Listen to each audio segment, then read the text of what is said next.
ہمارے شجرے کے اندر کوئی کتا نہیں ہے، ہم کسی کتے سے مسئلہ نہیں پوچھتے اور کتے کے ذریعے سے اپنے مسائل حل بھی نہیں کرتے.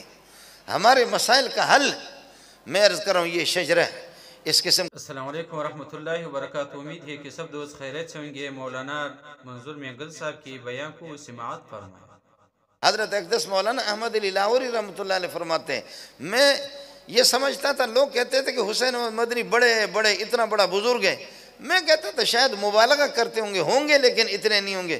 مجھے الہام ہو گیا کہ کائنات کے اندر بزرگ تو بہت ہے، پہنچے ہوئے 3 سرکار ہے.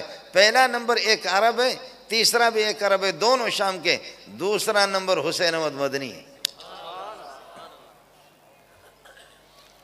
یہ ولی اللہ کی جماعت ہے. دارالعلوم دیوبند کی چوکیدار اور مطبخ والے بورچی، وہ بھی ادھر روٹی پکاتے تھے تو ادھر ان کی زبانوں پہ قرآن کی تلاوت ہوتی تھی.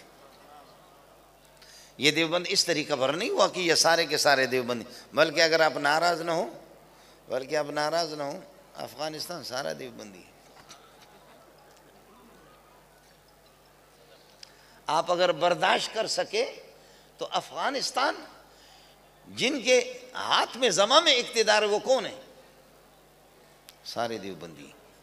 وہ سارے دیوبندی ہیں. اس میں سینکڑوں میرے اپنے شاگرد ہیں جو بڑے بڑے منصبوں پر، اس لیے کہ میں بھی پرانا ماسٹر ہوں. اور ایک سال میں ابھی 450-500 تو علماء میرے فارغ ہو گئے، اور دور تفسیر میں 1,500-2 ہزار تو اس میں ہوتے، تو سال میں 2-2.5 ہزار تو میں تیار کرتا ہوں. دور تفسیر میں 1,500-2 ہزار تو اس میں لوگ ہوتے.